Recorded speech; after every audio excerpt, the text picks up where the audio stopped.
Every October, Moscow's vast Olympic Stadium transforms itself into a world-class tennis venue for the Kremlin Cup. Russia's biggest tournament always attracts a strong lineup, and the 19th edition was no different, with 8 of the top 10 players in the world coming to the Russian capital for this Tier 1 tournament. Jelena Jankovic arrived in Moscow having won back-to-back tournaments in Beijing and Stuttgart and risen to the top of the world rankings. But that impressive run looked like coming to an end early in the tournament as she struggled with a back injury against Vera Dushevina in the second round. The Russian took the first set in a tiebreak and looked on course for one of the biggest wins of her career, before Jankovic rallied, eventually coming out on top 6-7, 6-3, 6-2 to move into the quarterfinals. There she faced Italy's Flavia Pennetta, who had knocked out 6th seed Venus Williams in the first round. The world number 1 again started slowly as the first set went to a tie-break. But having secured the breaker, Jankovic then cruised through the second set and into the semi-finals, where she came up against Jelena Dementieva.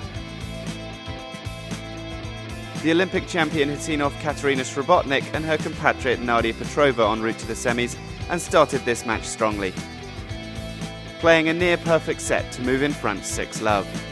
But from then on the match swung in the opposite direction, as the top seed found her form and capitalised on some now more frequent errors from the defending champion. And after an hour and 20 minutes, it was Jankovic who advanced to her 6th final on the Sony Ericsson WTA Tour this year. Final score, love 6, 6-1, 6-love. I'm quite confident. I won the last 2 tournaments. I'm in the final again. I'm really happy. I played some good tennis today, so I'm a little bit tired, but I will try my best in the final. In the bottom half of the draw, Anna Ivanovic's woeful autumn continued as she lost a tight 3-set second-round match to Slovakia's Dominika Sibylkova. And a day after that victory, the world number 20 made the most of a well-earned day off to check out Moscow's infamous Red Square and take part in a local tradition. So when I stay in the middle and when I throw the penny behind me, it's supposed to be a good luck for me. So I hope it will be. I have 3 pennies here to the final, so I hope I can make it.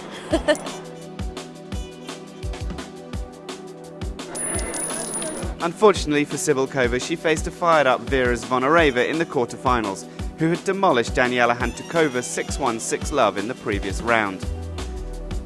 And the luck was certainly on the Russian side, as Zvonareva won 7-5, 6-4 to move into the semis.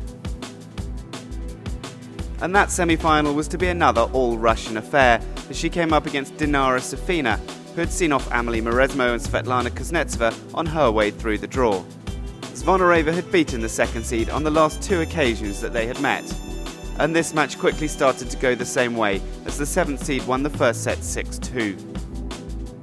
Safina battled hard in the second set, but Zvonareva was not going to let her opportunity slip, and sealed the match in the tiebreak. Her 6-2, 7-6 victory, seeing her through to the finals of her home tournament for the first time. Yeah, I'm excited. It's my hometown tournament, and it's my first time I was in the semi-final here, and very excited about the final tomorrow. The final was the 3rd time these 2 players have met in the last 3 weeks, Jankovic winning both times en route to her last 2 titles. And this match was not to be 3rd time lucky for the Russian, as Jankovic broke her opponent in the very first game, and then backed that up with another break to take the first set 6-2.